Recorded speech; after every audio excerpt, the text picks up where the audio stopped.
and minimum distance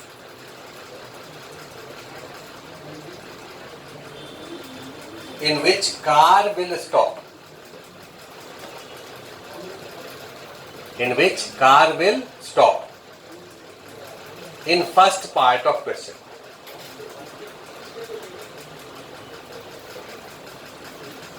अब देखो ये वाला कार जो है यहां से यहां तक चला, अब इसका मन है कि अब हमको वेलोसिटी बढ़ाना नहीं है, अब वेलोसिटी घटाना है, क्योंकि स्टॉप करने के लिए वेलोसिटी घटाना पड़ेगा। तो ये वाला कार का ड्राइवर क्या करेगा? ब्रेक लगाएगा। क्या करेगा? ब्रेक लगाएगा। तो जब ये ब्रेक लगाएगा तो इस पर कौन कौन सा फोर्स लगेगा? कौन सा? नॉर्मल सब मिलाकर के ऊपर चारों चक्का, mg नीचे, फ्रिक्शन किधर? पीछे। और इसका डिसेलरेशन मैक्सिमम होगा तो टाइम मिनिमम लगेगा।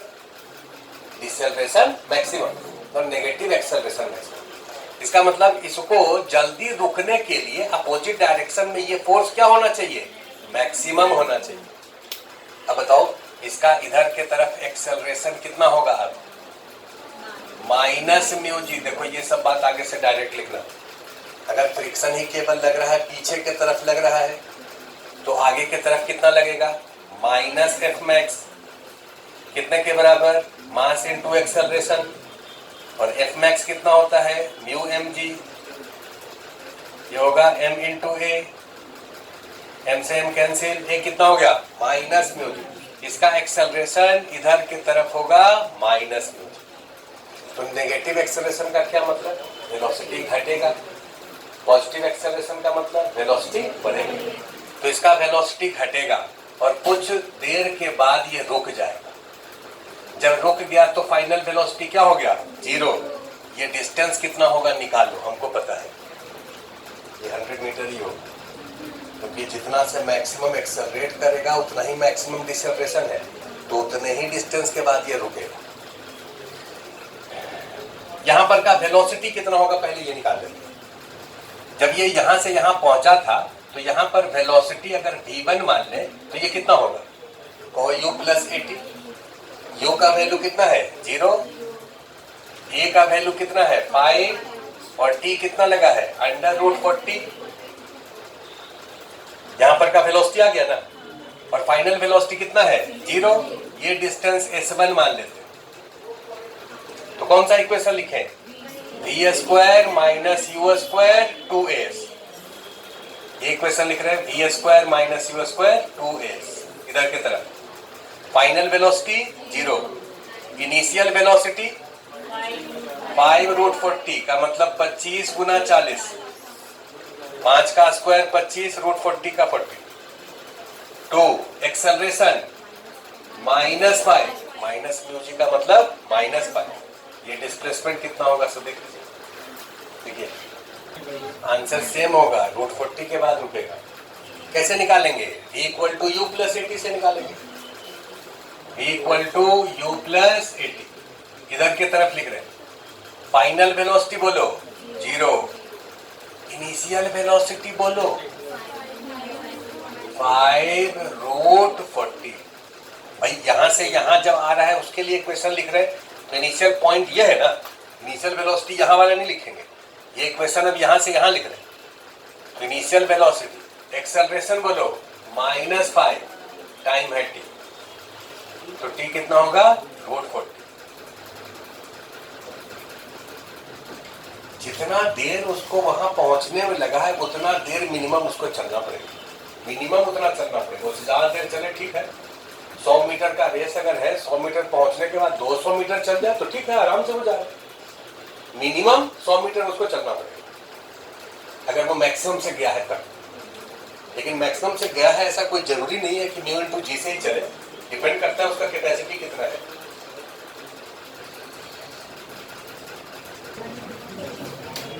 तो ये है एग्जाम्पल 2। ये क्या शो कर रहा है कि फ्रिक्शन मैग्नीट्यूड के साथ डायरेक्शन भी चेंज करता है। देखो friction changes its magnitude and direction as well.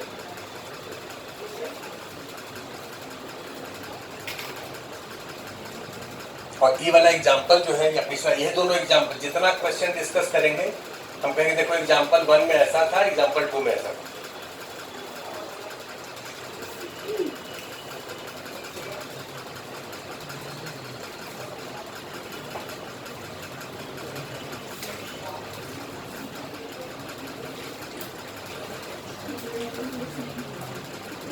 ये एक ब्लॉक है जिसका मास 2 kg है। इस सरफेस का फ्रिक्शन कोफिशिएंट 0.5 है और ये जो एंगल है ये 37 डिग्री है। पहले ये बता दो कि इस ब्लॉक का एक्सेलरेशन क्या होगा। लिखिए, फाइंड एक्सेलरेशन ऑफ ब्लॉक। तो इसका एफईडी बना देते हैं। नॉर्मल ऊपर लगेगा, mg नीचे लगेगा 2g, और फ्रिक्शन अप द प्लेन लगेगा। यहाँ रुको, समझो, फिर आगे लिखो। इस पर जो फ्रिक्शन अप द प्लेन लगेगा इसको F लिखे कि F मैक्स लिखे? बुड़बक हो तो हम ये कहे हैं कि जब ये स्लीपिंग होगा तब F मैक्स लिखेंगे। स्लीपिंग होगा ये कौन प्रूव कर दिया? और जब तक प्रूव नहीं किए हैं मतलब तब तक रुका हुआ है। पहले बॉडी को आप स्टैटिक मानिए, मूविंग मत मानिए।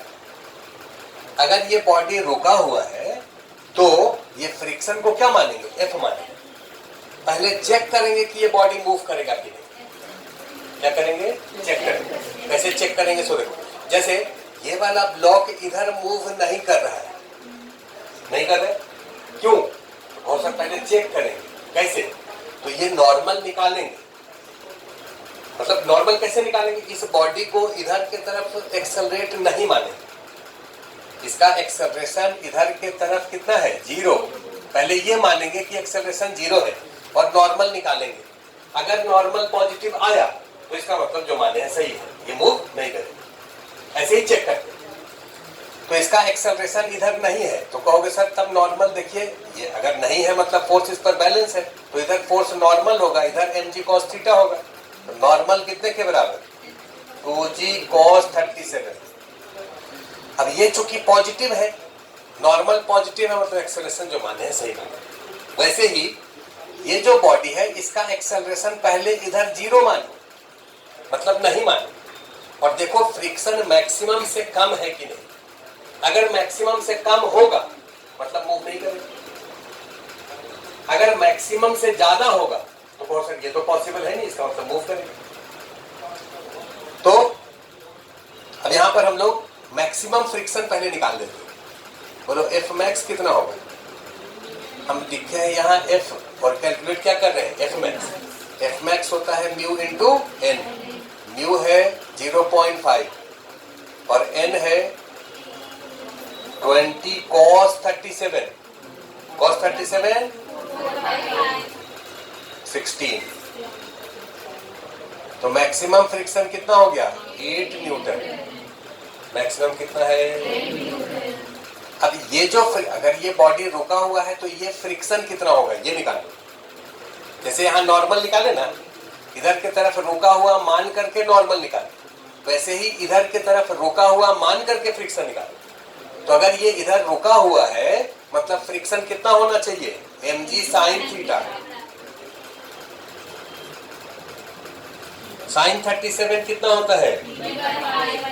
ये हो गया 20 इंटू 3/5 का मतलब 12। फ्रिक्शन का वैल्यू 12 आया और फ्रिक्शन मैक्सिमम 8 आया। देखो तो ये बात सही है क्या? फ्रिक्शन मैक्सिमम से ज्यादा हो सकता है? जब मैक्सिमम यही है तो उससे ज्यादा हो गया तो बात गलत है ना। इसका मतलब ये रुका नहीं रहेगा, ये इधर मूव करेगा। ये हम लोग चेक कर लिए। हम लोग क्या चेक किए? यहाँ लिख रहे हैं चेक। ये वाला बॉडी स्लिप नहीं करे इसका क्या कंडीशन होगा? कि फ्रिक्शन मैक्सिमम से कम होना चाहिए। फ्रिक्शन मैक्सिमम से कम होना चाहिए, लेकिन अभी क्या हो रहा है कि फ्रिक्शन जो है ये ज्यादा हो रहा है F मैक्स से। ये पॉसिबल नहीं है, नॉट पॉसिबल। इसका मतलब ये बॉडी रुका हुआ नहीं रहेगा, इसका मतलब बॉडी स्लिप करेगी। तो अब इसका एक्सेलरेशन ए माने, ठीक है। अब इसका एक्सेलरेशन ए मानो, इधर की तरफ इक्वेशन लिखो। अब जब चूंकि एक्सेलरेशन इधर मान चुके हो तो अब फ्रिक्शन को एफ मैक्स कहें। अब इक्वेशन लिखिए नीचे की तरफ, तो कहो एम जी का इधर component 2g sine 37 minus F max equal to mass into acceleration. Slipping जब आप प्रूफ कर दिए तो एक्सेलरेशन तो तुमको याद है, g sine theta minus new cos theta, ये याद है ना जी। ये जब एक्सेलरेशन डाउन द प्लेन है तब, लेकिन उससे पहले तुमको चेक करके लिखना पड़ेगा। डायरेक्ट लिख दोगे और ये वैल्यू नेगेटिव आ गया मतलब तुम समझ लो कि ऊपर चला जाएगा, ये ब्लॉक कभी भी ऊपर नहीं जा सकता। तो एक्सेलरेशन हो जाएगा 10 साइन 37 3/5 माइनस न्यू का वैल्यू 1/2 और cos 37 4/5। ये हो गया 10 इंटू 3/5 2/5 1/5 का मतलब 2, एक्सेलरेशन होगा 2।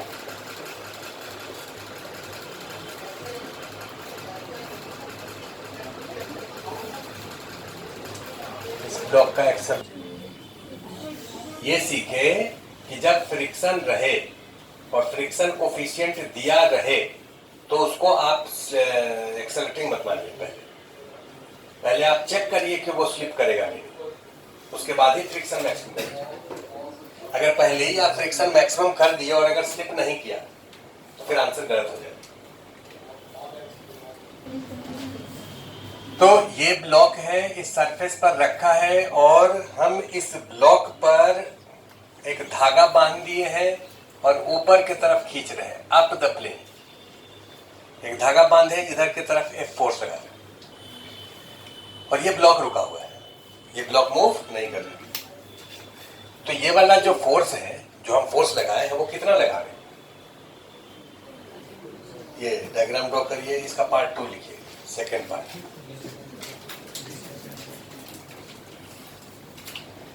लिखो find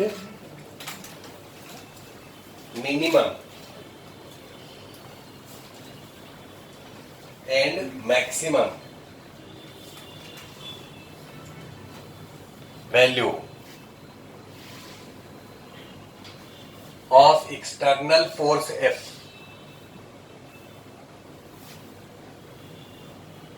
external force F such that block does not slip, block does not slip। चलो हमको बताने दो। एक्सटर्नल फोर्स, फ्रिक्शन, एक्सेलरेशन, कृपया ध्यान यहाँ पे। ये वाला एक्सटर्नल फोर्स का वैल्यू अगर 12 न्यूटन है, स्टार्ट करते यहां से, तुम लोग देखो केवल अभी लिखो मत, समझने का कोशिश करो जो समझाना चाहूं।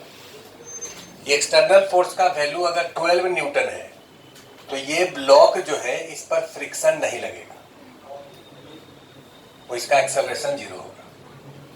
क्वेश्चन हम ऐसे दे सकते थे, इसका ऐसे 12 न्यूटन लिख देते और पूछते कि इस ब्लॉक पर कितना ये सरफेस फ्रिक्शन लगा रहे बताओ, तो आंसर होगा 0।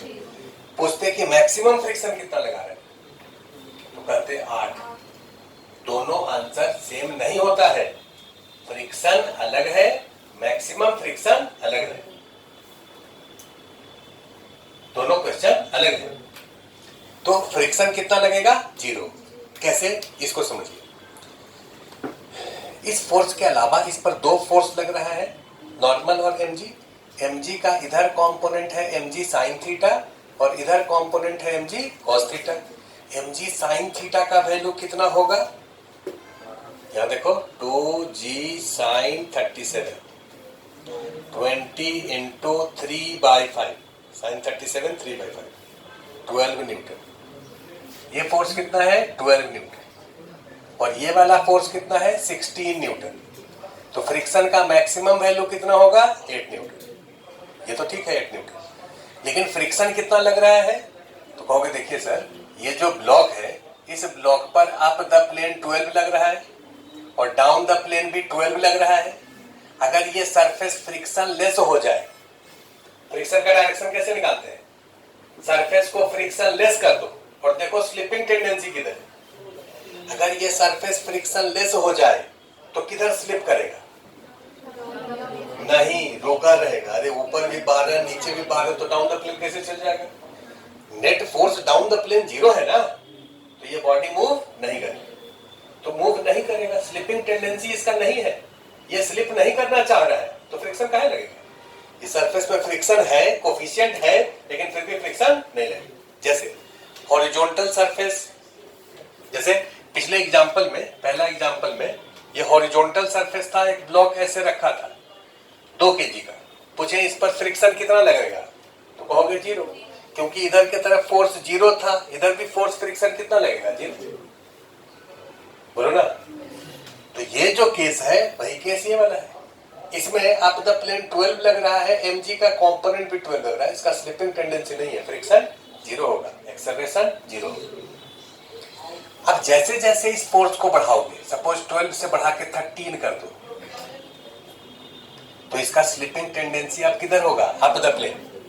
अगर सरफेस फ्रिक्शन लेस रहा तो क्या बॉडी रुका रहेगा? और नहीं, ऊपर की तरफ मूव कर जाएगा। कितने एक्सेलरेशन से? 13 - 12/2, इतना एक्सेलरेशन अप द प्लेन होगा कि नहीं? लेकिन चूंकि इसमें फ्रिक्शन है तो फ्रिक्शन स्लिपिंग को अपोज करेगा। फ्रिक्शन किधर लगेगा? Down the plane. किधर लगेगा? और इसका मैग्नीट्यूड कितना होगा? 1 न्यूटन। ये 8 न्यूटन नहीं कर लेगा आपने, वो तो मैक्सिमम वैल्यू। ये अपना वैल्यू 1 रखेगा, तभी तो 1 + 12 13 = 13 होगा, बॉडी मूव नहीं करेगा। अगर ये अपना वैल्यू 8 कर लिया गलती से, तो नीचे 20 हो गया, ऊपर 13 हो गया, तब तो नीचे स्लिप नहीं कर जाएगा। फ्रिक्शन का काम है स्लिप नहीं करने देना। तो अपना मैग्नीट्यूड एडजस्ट करेगा। मैग्नीट्यूड एडजस्ट तो पहले से समझते थे, डायरेक्शन भी यहाँ एडजस्ट करेगा। अभी डायरेक्शन किधर लगेगा? Down the plane. तो ये अगर 13 हो गया तो फ्रिक्शन होगा 1, और किधर होगा? Down the plane. ऐसे लिखे, तो खाली F लिख रहे हैं। फ्रिक्शन तो यहां लिखे ही है 1 न्यूटन, और किधर होगा? Down the plane. ऐसे देखो, और एक्सेलरेशन कितना होगा? 0। समझ आया? और बढ़ाओ इसको, 13 से बढ़ा के 14 कर दो, तो फ्रिक्शन कितना हो जाएगा? सब लोग बोलो। 16 कर दो, 4, 20 कर दो, 8। अगर ये 20 न्यूटन हो गया, 20, इसको देखो 20 कर दिया, तो फ्रिक्शन कितना हो गया? 8। ये 20, नीचे भी डाउन द प्लेन 20, ये 8 हो गया डाउन द प्लेन। एक्सेलरेशन कितना होगा? 0। लेकिन अगर इसका वैल्यू 21 कर दे, तो क्या ये 9 हो सकता है? नहीं हो सकता है। तो कितना रखेगा? 8 ही रखेगा। 8 से कम नहीं होगा, क्योंकि μs और μk एक ही है। अगर μk का वैल्यू 0.4 होता तो हम लोग fk निकाल लेते, और जैसे ही स्लिप कर गया तो फ्रिक्शन थोड़ा घट जाता, लेकिन अभी नहीं घटेगा। अभी μs और μk का वैल्यू क्या है? सेम है। तो यहां तक ये बॉडी रुका रहेगा, लेकिन इससे ज्यादा 21 कर दिए तो ये डाउन द प्लेन 80 ही होगा। इसके बाद ये बढ़ नहीं सकता, कांस्टेंट हो जाएगा, और इसका एक्सेलरेशन अप द प्लेन हो जाएगा, ऊपर एक्सेलरेट कर जाएगा। बोलो कितने से इधर एक्सेलरेट करेगा? 21 - 20, 21 - 20/2 up the plane net force by mass. कितना एक्सेलरेशन हो गया? 1/2। तो एक्सेलरेशन 1/2 होगा किधर? Up the plane. तुमसे क्या पूछा गया था कि इस फोर्स का क्या वैल्यू होगा जिससे कि रुका रहे? ये तो चल दिया, अभी चलने का बात नहीं हुआ है, हमको रुका रहने का बात करना है। तो मैक्सिमम फोर्स इसका कितना हो जिससे कि रुका रहे? 20। अब जरा 12 से कम करके देखते हैं। देखो कम कर रहे हैं, ये फ्रिक्शन को भी छोड़ दिए। फ्रिक्शन तो डिसाइड करेंगे कि किधर लगेगा। इसका वैल्यू सपोज करो 11 हो गया, ये वैल्यू कितना है 11। अगर ये 11 है और ये नीचे 12 है, सरफेस फ्रिक्शनलेस है, तो किधर स्लिप करेगा? बोलो ना, बस 4-5 मिनट है, ध्यान से समझो। Down the plane. तो इसमें फ्रिक्शन अगर है तो इस पर किधर लगेगा? Up the plane. पीछे आगे नहीं होता है, प्लेन पर अप द प्लेन या डाउन द प्लेन। तो किधर लगेगा? Up the plane. कितने के बराबर? 1 न्यूटन। कितने के बराबर?